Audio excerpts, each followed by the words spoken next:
And some of those animals rely on new growth, and that's why in our parks we've actually started doing controlled burns. Of course, being humans, we want to control everything and we want to control death, but death is uncontrollable.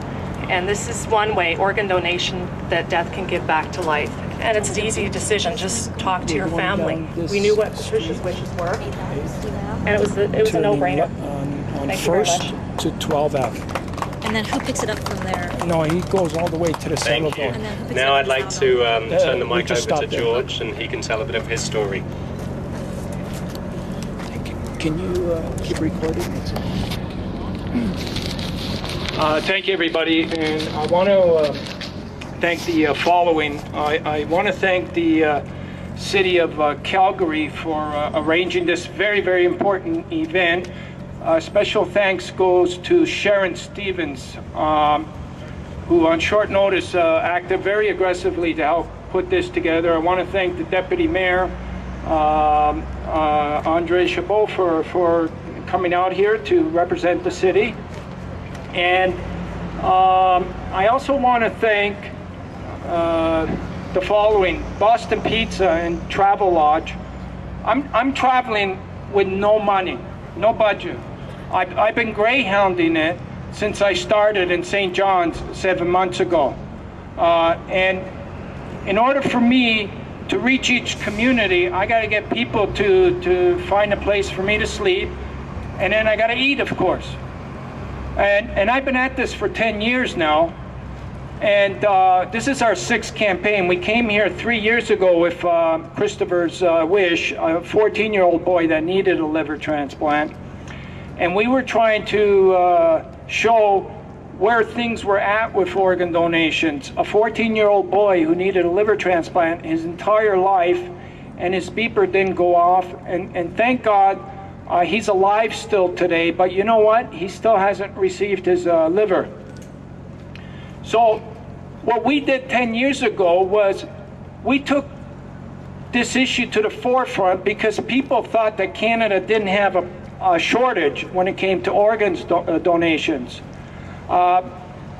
People thought, well, you know, how could it be a problem? We're not hearing about it.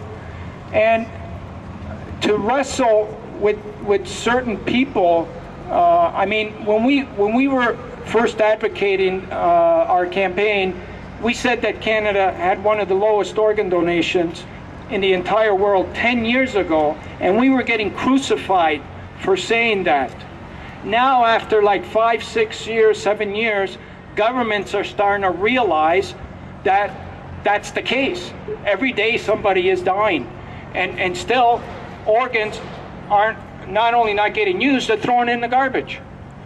And what I found during our travels was that Canadians will step up to the plate when it comes to this. Almost every Canadian I've talked to wants to become an organ donor. I haven't talked to people that don't want to become organ donor, yet we have one of the lowest rates. So it takes great example to have families like the Danielson family to do what they did so that they can share their story to Canadians. It's taken great courage for other families to have done the same. Now, we know that this works, so we could change the system. What we have to do is look at what other countries are using and start looking at other systems to address this. And the system that other countries are using is opt-out. And that's working in 23 countries, and England is about to adapt that. They are recording like 96, 97% success rates. So then it comes to the question, we have 4,000 people here waiting,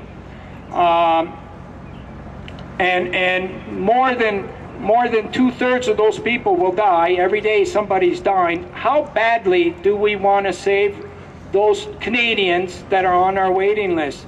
It's time we went out of the box and started looking at other things that can work in our country. So this is my 10th year doing this, and you can bet I got another 3 months left to go. I got to reach Iqaluit Nunavut in June 13th. I'm not going to stop.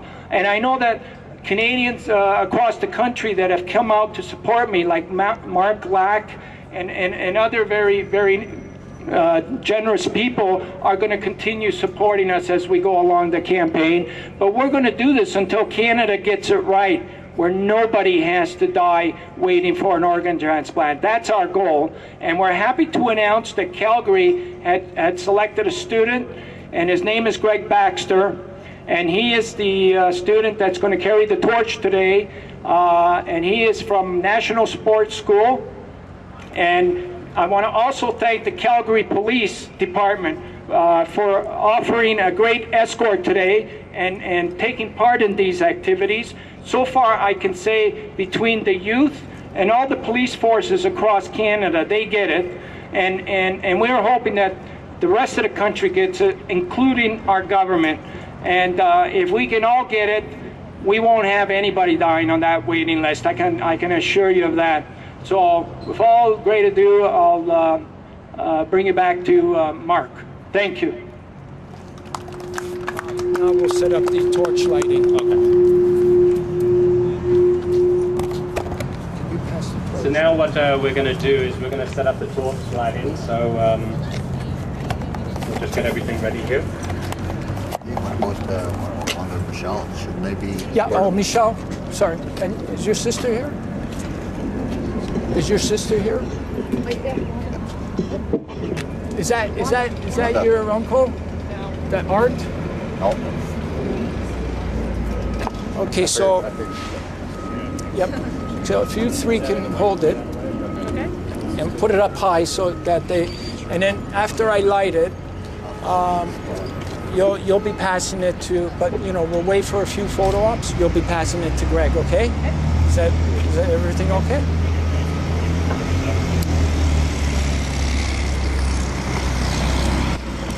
Get in there, Greg.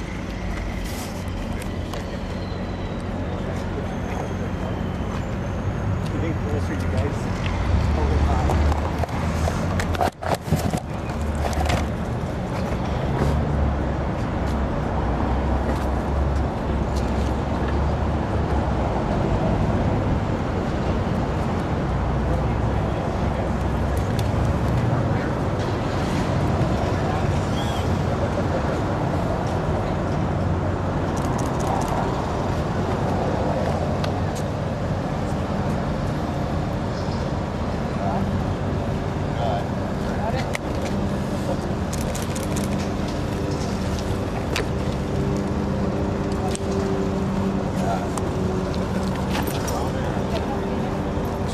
In case any of you don't know, we're going down 8th Avenue and then turning left on 1st Street and then 1st Street to 12th Ave and then 12th Ave to Olympic Way.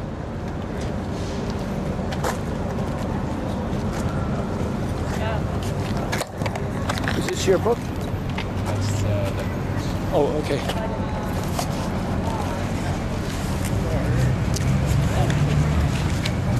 So we're going to walk with Greg as soon as they get a little bit set up over there. These guys are following through. Yeah. Ready to get going pretty soon, George? Yeah, we're just giving them a few minutes to set up with their cameras. Okay.